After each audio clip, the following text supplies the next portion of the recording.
السلام عليكم ورحمة الله وبركاته. مقعي وعمر أولي إبراهيم وهو هل كان إني قصد بيني ورئيسيري سيدا عادة نوعي أدونك تعالديسا waxay maantana inay haysaa dagaalan wiis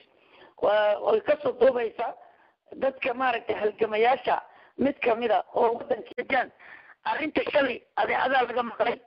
ee wadanka Djibouti maaliyadii Djibouti lagu dhisay gabilay wadooyinka loo dhisay iyadoo wadanka Djibouti bilaa wada yahay ambada biyo la'aan yahay oo magaalada Kartesiis gobolka Kartesiis ay biyo imisku soo joogo oo baan sameeyay dawladdu ay ku andhaxood biyo aan lahayn wada lahayn ilaa maanta wax horumar Kartesiis sidii Faransiiska ka tagay sidii tahay oo roobku markuu dimiska la dhacsado maantana ay weeyo iyo dhaqtar looga dhisayo gabilay lacagtii wadanka lagu dhisayo bal maxaad u maleynaysaa halka maxaad kaaga muuqda xaq darrada iyo maaliyadii wadanka oo dhulka la geynayo sida dareenkaagu yahay aad iyo aad baan uga xumahay in ana mar kale ku soo noqday su'aashaad weydiisay waxa weeyaan aad iyo aad baan uga xunahay waayo anagoo bilaa takhtara in dadkaygu dhibaataysan yihiin dawo ayna helin kaneecada xitaa dawadooda ay helin oo kaneeco iyo dhiig la'aan ay dadkayagu u dhintaan ina haddana xoolihii wadanka inta la qaado ya meel kale laga dhiso war waa cuqubaan leena xoolaha noo dhiga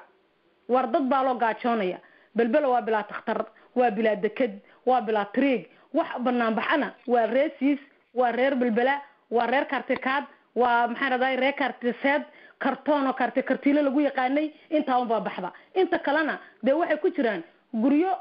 feero waaweyn iyo gaariyo feero waaweyn ba way wataan marka intaas suguna reer Djibouti inay soo baxdaan oo ilaahay indhaha furta xoolihiina qabsada xoolaha halka loo qaadayana maba barakoobayaan ee dadka dhibaataysan laga kaxaynayaan kula waxay niga soo duulaysaa dagaalan wiis waxaan sadegaysayaasha u sheegaysaa arrintani waxaan dhegaysanaysiini waxa weeyaan waa maskaxdii dadka qurba joogta iyo dareenkoogii waxaan u sheegaynaa dadka gudaha jooga jirto haysato xaqiina soolita ka cabsoonin qofku dhimani dhimashadan lagama boqo waxa weeyaan garas faransiiskiiba waan iska ridnay waxaan leenahay inta qurbaha joogta soo jawaaba la soo hadla Facebook gubaya hada galanois oo waxaad tirahdaan wixii nila quman waxa xaqdarrada la diidayaa qof diidaya maanta su'aal markii la dhulka waa loo dhiibay laakiin si qaldan buu wuxuu wadaa sidaad u wadana dadkii dhulka lahay waa beesha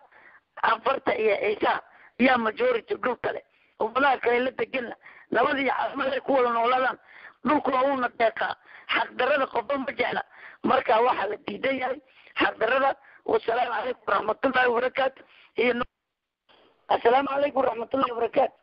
يا شيخ خيمي خايا لو حالكن كان ليا عمر أولي إبراهيم أو نيسو داتي هنا يا راديو هذا قال النويس واحد عاويني عيسى قرب الجوك